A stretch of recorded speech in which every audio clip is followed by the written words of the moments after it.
नमस्कार दोस्तों, आरकेएन एकेडमी पर आपका हार्दिक स्वागत एवं अभिनंदन। दोस्तों, इस चैनल को सब्सक्राइब, लाइक एवं शेयर जरूर करें, जिससे आने वाली अपडेट आपको समय पर मिलती रहे। दोस्तों, कल मैंने उच्च पुरापाषाण काल के स्तरों के बारे में बताया था। उसमें एक स्थल और था बेलन घाटी, जहां पर उच्च पुरापाषाण काल के सर्वप्रथम साक्ष्य पाए गए। बेलन घाटी उत्तर प्रदेश में टोंस नदी की सहायक नदी, जो टोंस नदी है उसकी सहायक है बेलन घाटी। तो क्या है कि यहां पर उच्च पुरापाषाण काल के साक्ष्य मिले। इसके अलावा यहां से तीनों ही संस्कृतियों यानी निम्न पुरापाषाण काल, मध्य पुरापाषाण काल एवं उच्च पुरापाषाण काल, तीनों के साक्ष्य मिले। इसके अलावा बेलन घाटी से, वो बेलन घाटी के पास लाहौरा नाला नामक एक स्थान है, वहां से उच्च पुरापाषाण काल, मध्य पुरापाषाण काल व नव पुरापाषाण काल के साक्ष्य मिले। बेलन घाटी से क्या मिला था दोस्तों? हड्डी से निर्मित प्राचीनतम मातृ देवी की मूर्ति यहां से मिली थी। यह मूर्ति कला का एक अनुपम उदाहरण था। तो दोस्तों, ये तो रहा आपका उच्च पुरापाषाण काल। अब दोस्तों, उसके बाद आता है आपका मध्य पाषाण काल। आज हम मध्य पाषाण काल के बारे में अध्ययन करेंगे। मध्य पाषाण काल, इसका समय है 10,000 ईस्वी पूर्व से 4,000 ईस्वी पूर्व। कहीं कहीं 6,000 ईस्वी पूर्व भी दे रखा है। तो मध्य पुरापाषाण काल का समय क्या है? 10,000 ईस्वी पूर्व से 4,000 ईस्वी पूर्व। जो पुरापाषाण काल है, इसकी खोज किसने की? C.L. कार्लाइल।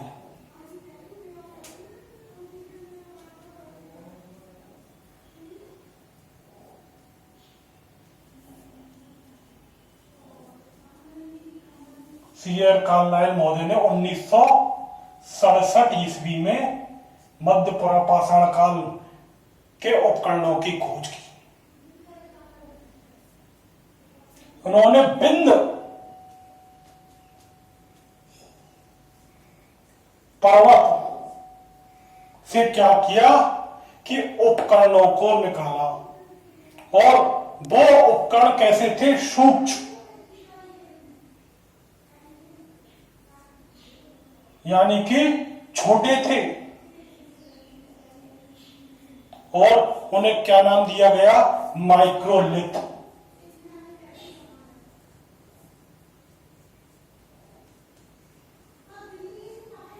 तो दोस्तों, कि जो मध्य पाषाण काल के जो उपकरण थे वो पुरापाषाण काल की तुलना में छोटे थे। दोस्तों, सर्वप्रथम हम जो उपकरणों के बारे में अध्ययन करेंगे कि मध्य पुरापाषाण काल में उपकरणों में क्या चेंज आया, क्या परिवर्तन आया। उससे पहले मध्य पुरापाषाण काल के नामकरण के बारे में देख लेते हैं।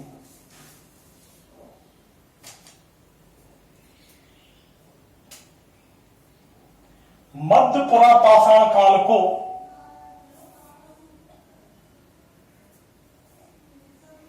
अनु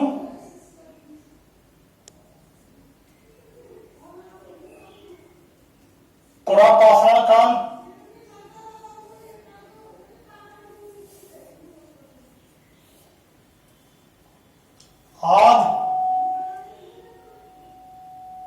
नवपाषाण काल,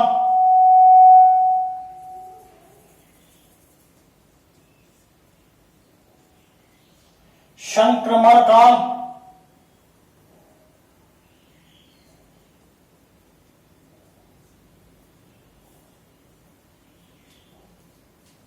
एवं माइक्रो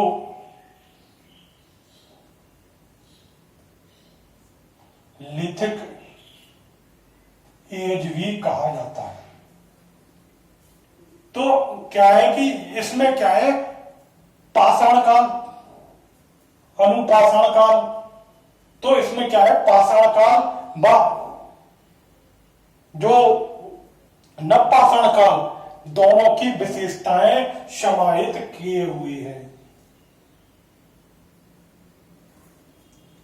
नवपाषाण काल से कुछ पहले की विशेषताएं और जो पाषाण काल है यानी कि उच्च पाषाण काल, उसके अंतिम समय की जो विशेषता है दोनों ही समाहित किए हुए हैं।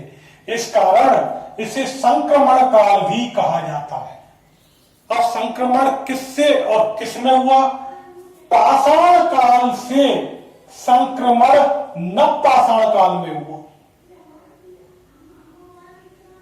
इस कारण इसे संक्रमण काल भी कहा जाता है।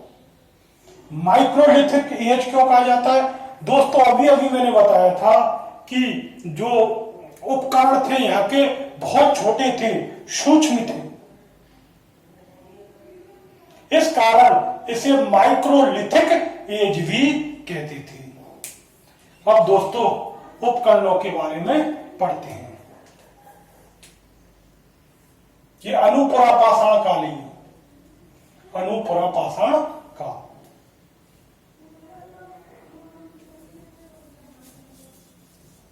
क्योंकि पाषाण काल तो पूरा हो गया और अब संक्रमण किसमें हो रहा है?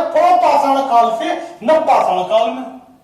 इस कारण अनुपरा पाषाण काल कहा जाता था।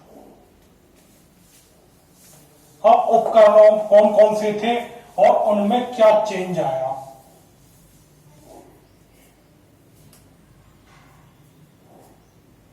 उपकरण, दोस्तों मैंने क्या बताया था कि उपकरण सूक्ष्म व नुकीले थे, सूक्ष्म व नुकीले थे।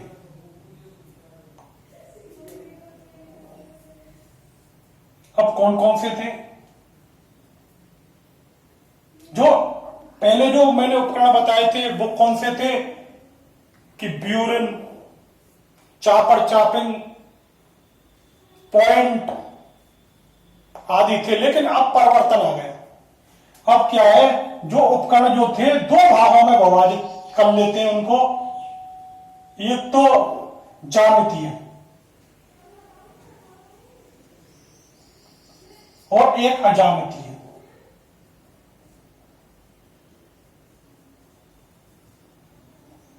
तो ज्यामितीय आकार के उपकरणों में कौन कौन से शामिल थे? त्रिभुजाकार,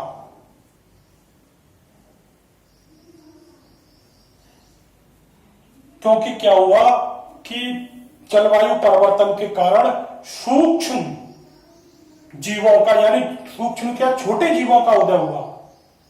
अब उनको बड़े पत्थर से तो मान नहीं सकते थे, इसलिए छोटे और भयंकर मारे जाने वाले उपकरणों का विकास हुआ। पहले तो क्या करता था, मानो बड़े बड़े जानवर थे तो क्या था, बड़े पत्थरों का उपयोग करता था, पहाड़ों पर रहता था, जो पहाड़ों से उन पत्थरों को लुढ़का देता था और उसकी सहायता से वे जानवरों को मारता। लेकिन अब जानवरों में परिवर्तन आ गया। तो कौन कौन से उपकरण थे? त्रिभुजाकार इस तरह का उपकरण था जिसे ट्रायंगल कहा जाता था।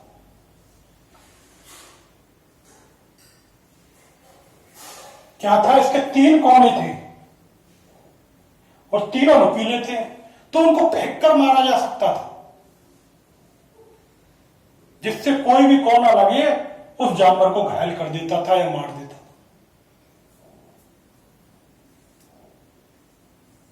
दूसरा था नवचंद्राकार।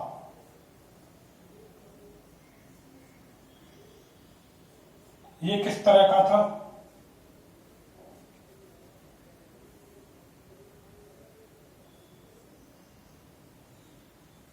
इस तरह का उपकरण था कुछ। तो इसका जो कोना था वो जानवर को लगता था। तीसरा कौन सा था? चंद्राकार या ल्यूनेट।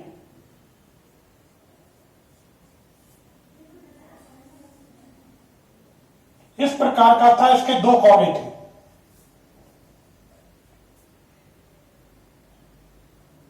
इसके अलावा समलंब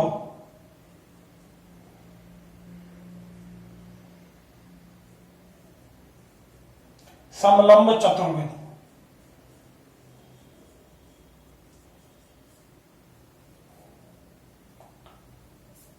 ट्रेपीज, इसे ट्रेपीज कहा जाता था।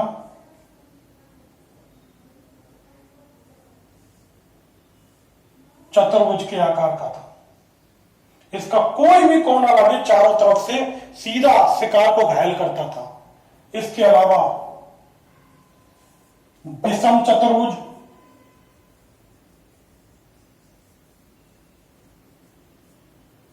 समांतर चतुर्भुज,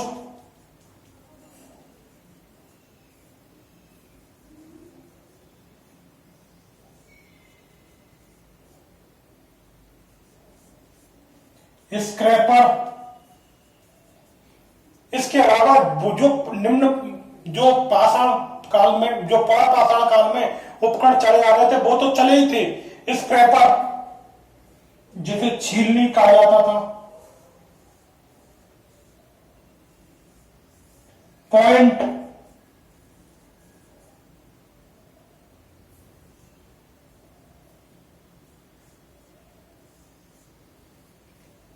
जिसे तक्षणी कहा जाता था।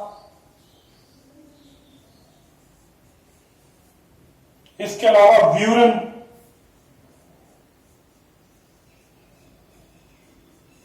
ये ब्लेड जैसा होता था, काटने के काम आता था, जिस तरह उस चतुर्भुज के आकार का होता था, समचतुर्भुज के आकार का यह उपकरण होता था। इसके अलावा बोरा, वेदक। तो इस तरह के ये ज्यामितीय उपकरण थे जो सूक्ष्म थे और लगभग फेंक कर मारे जाते थे। इसके अलावा अजामतीय उपकरणों में कौन कौन से शामिल थे?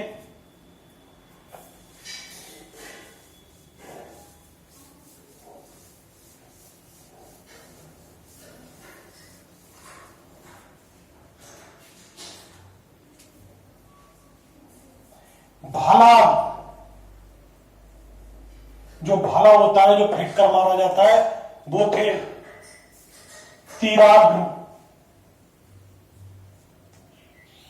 तीर टाइप थे जो इस तरह मारकर फेंक कर मारे जाने वाले ये उपकरण थे। भालाग्र, तीराग्र, तीर कमान। और तीर कमान का आविष्कार बहुत क्रांतिकारी परिवर्तन था, क्योंकि इससे प्रक्षेपास्त्र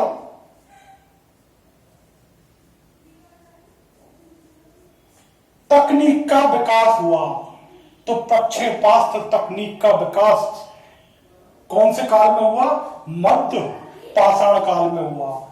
जो कि तीर कमान का जब आविष्कार हुआ तो क्या है कि तीर कमान को हम चलाते हैं, तीर से बाण चलाते हैं,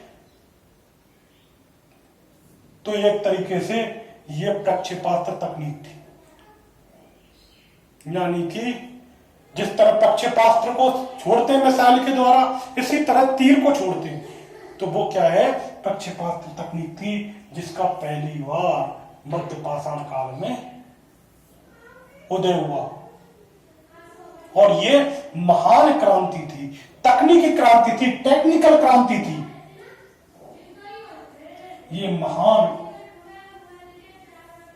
तकनीकी क्रांति थी, या महान तकनीकी क्रांति की संज्ञा दी गई। अब उपकरण किस किस चीज के बने थे ये देखना बहुत जरूरी है। तो दोस्तों जो पाषाण काल में जो उपकरण चले आ रहे थे, क्वार्टजाइट, चैट, फ्लिंट, चेस्पर आदि के उपकरण तो चलते रहे। इसके अलावा carnelian, agate, Jasper, carnelian, agate, Jasper आदि को जो पत्थर थे उनके उपकरण भी इस समय देखे जा सकते। तो मैंने क्या बताया दोस्तों, ज्यामितीय उपकरण, अज्यामितीय उपकरण जिसमें भालाग्र, तीराग्र आदि प्रमुख थे।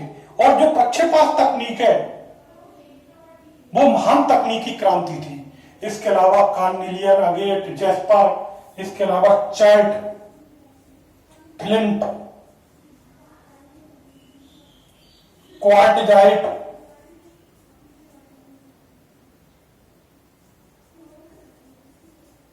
जो आदि पत्थर थे उनका भी इस समय उपयोग लिया जाता था।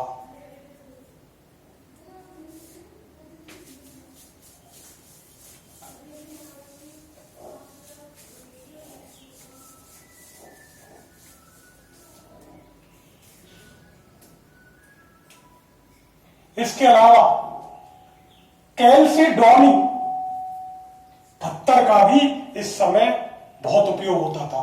किसके लिए? उपकरण बनाने के लिए। तो दोस्तों ये तो मैंने उपकरणों के बारे में बताया था। अब क्या है, यहां पर कुछ साक्ष्य हमें मिले, अन्य साक्ष्य भी मिले। उनमें कौन कौन से शामिल थे? क्या हुआ था, मैंने कल बताया था दोस्तों कि हिमयुग की समाप्ति हुई उच्च परापाषाण काल के अंतिम दौर में।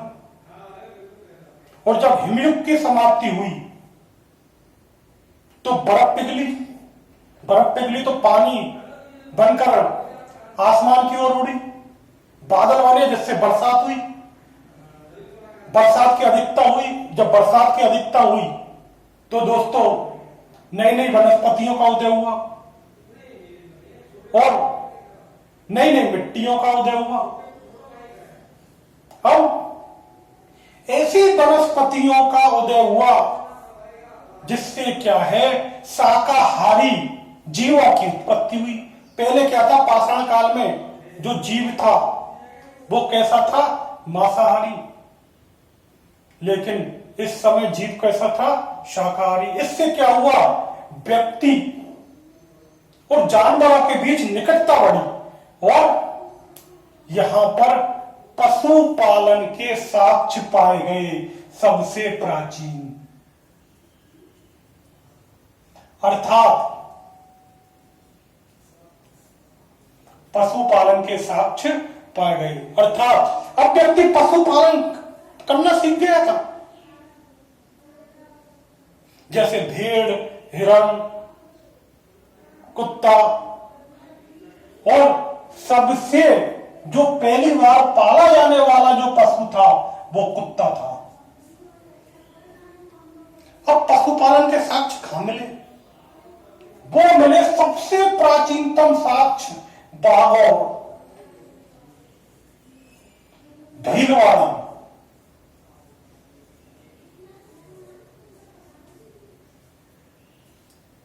बागौर भीलवाड़ा में सबसे प्राचीनतम साक्ष्य मिले। दूसरे प्राचीनतम साक्ष्य आदमगढ़, मध्य प्रदेश। तो सबसे दोस्तों क्वेश्चन है, सबसे प्राचीनतम साक्ष्य पशुपालन के जो मिले बागौर में, राजस्थान में, भीलवाड़ा में। और दूसरे प्राचीनतम जो साक्ष्य मिले वो आदमगढ़, ये करीब 6000 ईस्वी पूर्व के हैं दो। लेकिन अगर सबसे प्राचीनतम में अगर बावन नहीं आए तो भीलवाड़ा। तो दोस्तों ये हमने बताया था उपकरणों के बारे में, मध्य पाषाण काल के उपकरणों के बारे में और पशुपालन के साक्ष्यों के बारे में। तो दोस्तों बाकी की क्लास अगले दिन लेंगे। थैंक यू दोस्तों, नमस्कार।